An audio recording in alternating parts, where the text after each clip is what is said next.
Alright, so there's a lot of history that I know I have lived in there, and I'm like, wait a minute, I just rolled back into the day of time.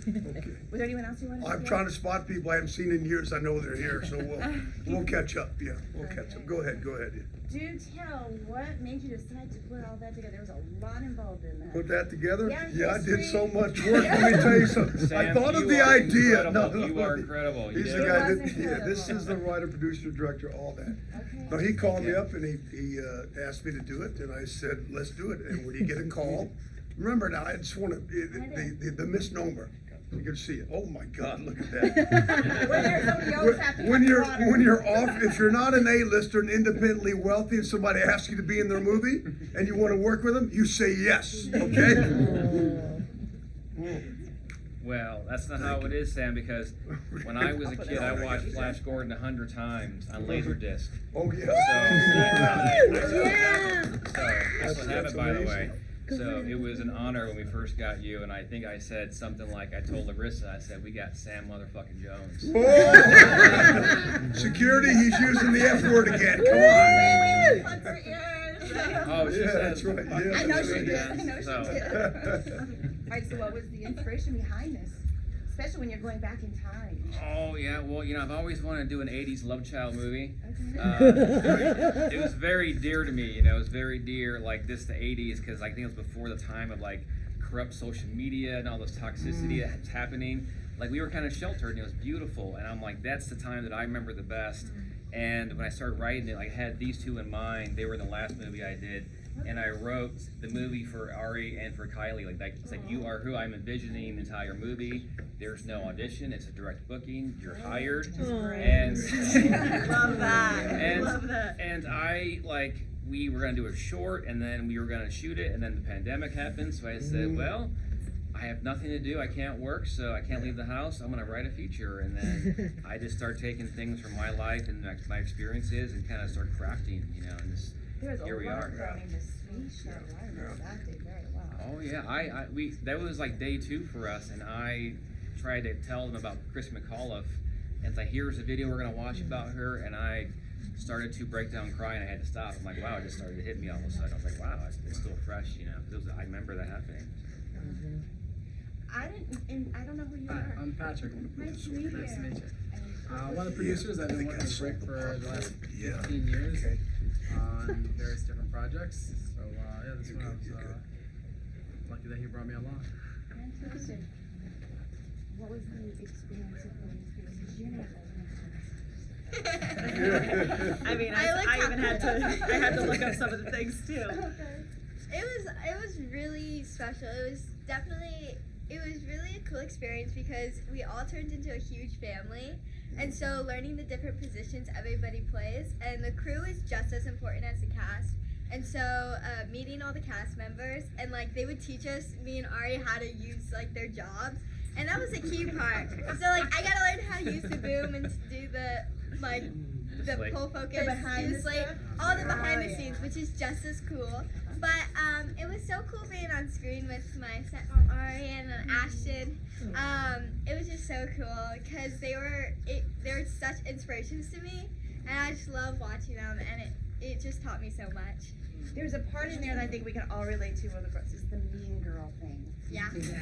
Tell me more about the mean girl thing, because I was like, wanting to take it off the screen. Right. Yeah. No, that one was an interesting day. We shot those for a couple of days, and it was definitely you could be related to in some point or another. It was very easy for me to envision this happening in my real life because it's happened before. And so when that happens, it makes the scene so much more real and grounded because you're like, this has actually happened to me, so I can actually relate it to something, and then it's actually real for the audience to watch. So it was definitely an interesting experience. That's wonderful. I'm being able to play a mom. I've played a mom in the past film, and she was my daughter in the past one. But in the past one, she was yay big, and I could just put her everywhere. So really getting to play mom again in now a feature length, and with somebody that I've known for such a long time. I'm the youngest sibling, and I've always wanted to like a little a sibling younger. I've always loved kids and just having that like mother nature feeling, like not mother nature, nurturing feeling. And I feel like because of the history that we built on the previous film, it flowed. Yeah, it like transitioned so well. And my first day on set was the hospital scene, and that was like, that was probably one of the most shattering but like healing moments that I had. And then also to have this precious face in the hospital bed was heartbreaking. So to start filming our month and some change of filming in that location and doing that scene, I mean, in shoes that I would never want to be in, but also, you know, like you go through having a role like that, you can only do it one thing and pay respect to what it would be like to live in that moment, which, never mind. There were a lot of different places that you, at least it appeared that you had filmed on, like the desert. Where was that at? Well, they were. I wasn't in the desert. It appeared that way. Where was that? I was at a hotter place. Inside, yes. Yeah, inside a World War II bunker. Yes. Yes, it was a lot hotter inside than it was wild. outside. Very yes. humid. Yeah, Sam said, I really want to lose like 5 pounds. Yeah. And A minute, it was a minute, August 5 in pounds a LA. minute. Yeah, and I think he dropped like 20 pounds in a day. So it was But he was pretty great. We, you know, you go with it. You know, if you're half good, you comply to what the director wants you to do. And I'm wearing a suit in the character. And, well, as I walked in, I said, let's just use it. You have a rag or something, a handkerchief? Let me lose the jacket, loosen the tie, and we'll just use the sweaty Mr. Leonard heat, okay? Heat upon top of Oh, heat, yeah. yes. nonstop heat. I recognized a couple of the toys in there.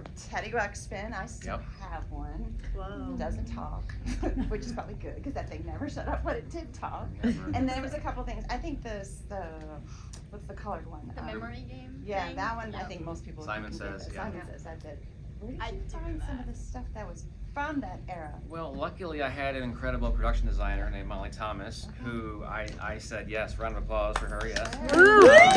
I put her through hell, because I said, we have to reinvent the 80s, but then the 80s people know now is a lot different. It's very like colorful, and I'm like, when I grew up it was very brown walls, it wasn't that poppy, so I gave her the task of going to all these like prop houses and finding all these toys, and that school was a set. It wasn't even a real school, but she made it become alive. And I was like, I think it's gonna work. You know, she does a great job. So.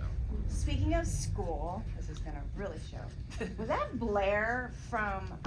Lisa Whelchel. Yes. Well, the teacher, or did it look like her? I mean, if you take the good, you take the bad. I It's thought that was a an answer, but okay, I wasn't Yes, sure. yes, it was. yes, Okay. Yeah, and you know, it's funny because when I was casting, I said I need a very familiar face from the 80s because I want that to feel like you're back in the 80s movie when you see her turn around and like here we are in school again, and she was like, I called her manager, and then a day and a half we had the deal done. It was so fast. I was like, wow, this is easy. This is how it should be. So. And then I think there was another familiar face in it. It was the older lady that was in the booth.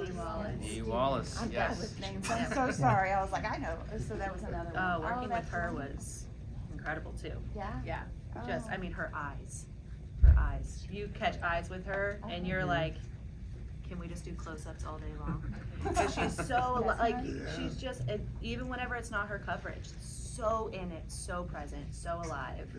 And that was a magical day on set as well. It was. Yeah.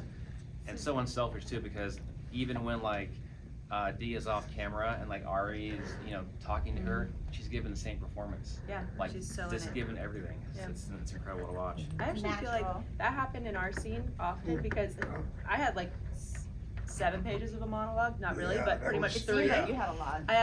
And I mean, he cut that, there was still a lot that you don't see. He cut that monologue all up.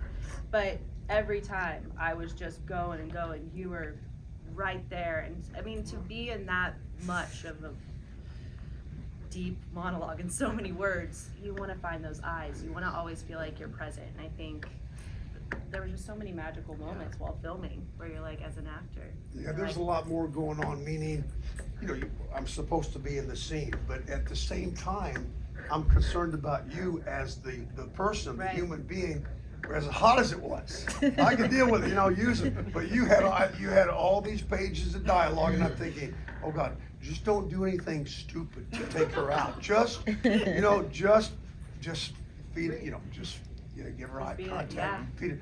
But yeah, I was thinking, to have 7 pages of dialogue, what is it, 98 inside the thing? It was hot. I would be very suggestive with the director. I would say, well, these 7 pages, I'm going to do 1 page. Is that okay? Can we have it? I had to do 7 pages. Can we speak through this? Yeah. Yeah, but most former or current superheroes, they just do maybe a half a page of dialogue in the whole movie, and they do all the talking. That's usually how it should work. Okay. So then, now that has been established, what was the most difficult part in writing? Because there was so much in there. Well, I think it was all difficult because I think, when you write something, it's very personal to you. And to see it play out, like every day I had my good friend Scott, he was doing all the media, and he's like, it's working. And he watches everything, like, it's working, yeah. So I'm going to open up to the audience, but I wanted to know, what was the message you wanted to have be relayed that everyone would be able to relate to, or at least try to? Well, I don't want to explain too much, but really the whole film is just a metaphor for mental illness. That's what it really is, and people can decide what really happens at the end. I'll never tell anybody, but it's just all about mental illness and how it really impacts just like the mother and the daughter, and it's there forever. So. And it's out there with everybody.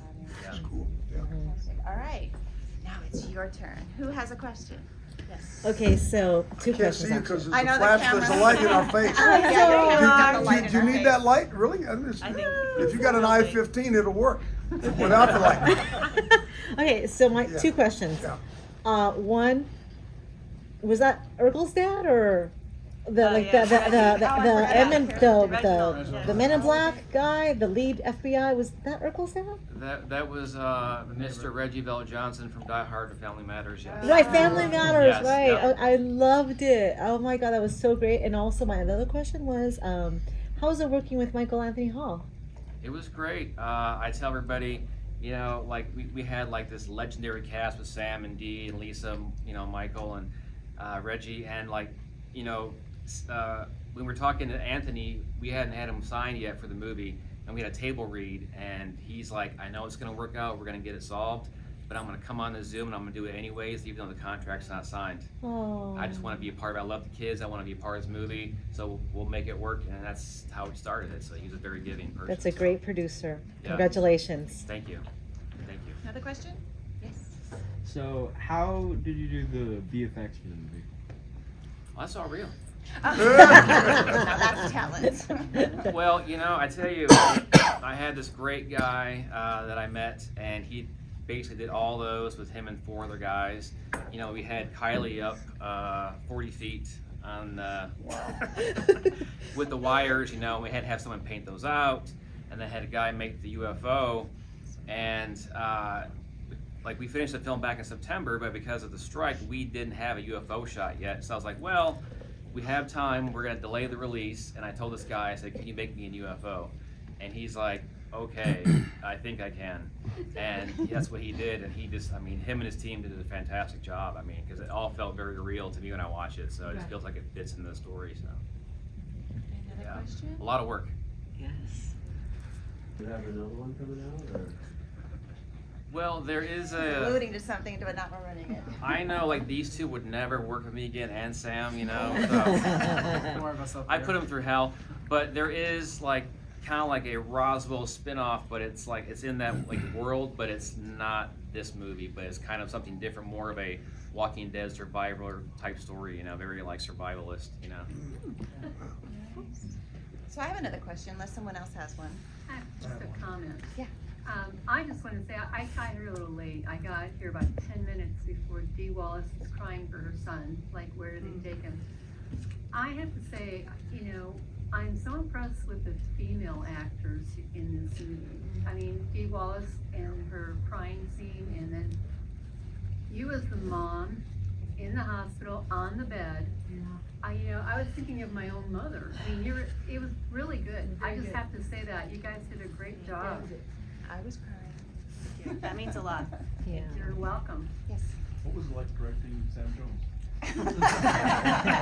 Oh, we planted him. I was gonna ask that. I've known the doctor for years. Okay. Well, yes, you know, the funny thing is, you know, we're in this hot bunker in August, you know, and I'm like, It was August. and I'm already like worn out. Like I think it's like day 5 of filming or day 6, and Yeah.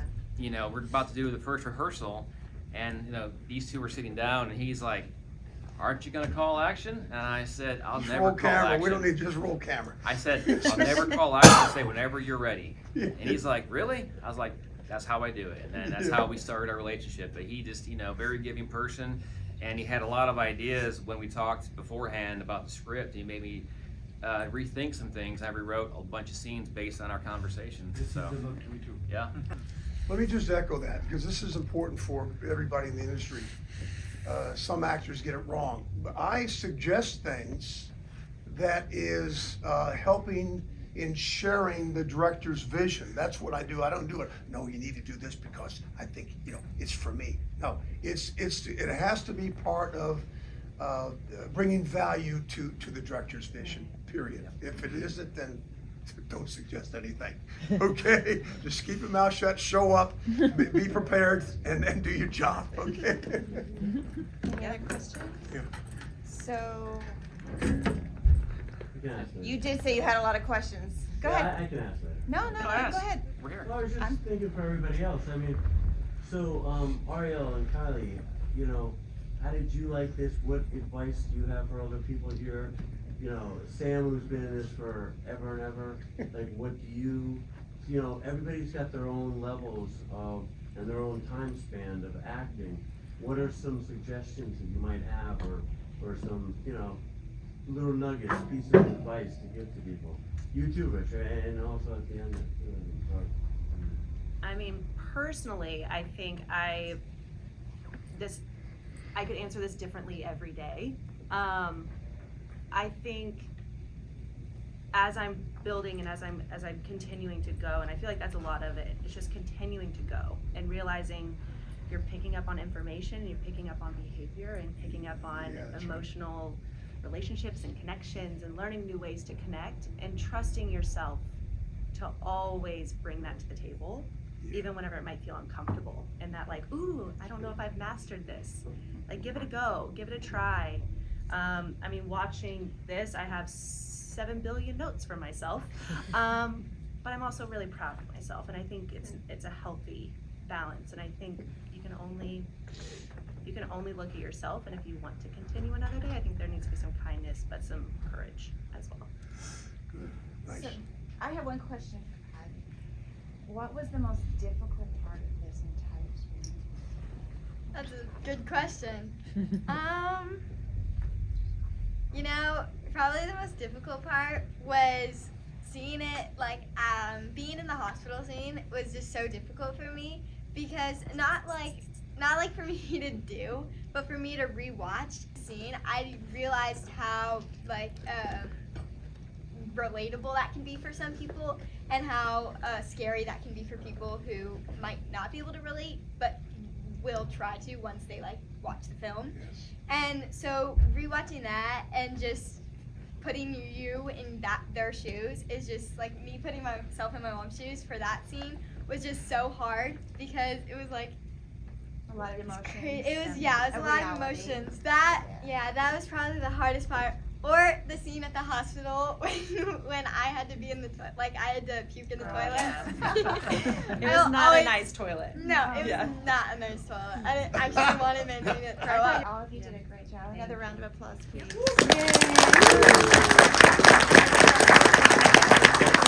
I say one thing before we go?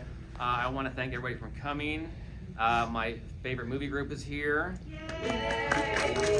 My dad is here. He was in the movie, and I did not cut his lines out. Wait, so. is that the one that got left in the truck? No, he's the guy who came Oh. over the alien pie. He's way in the back up there. I can't see him that high. Okay.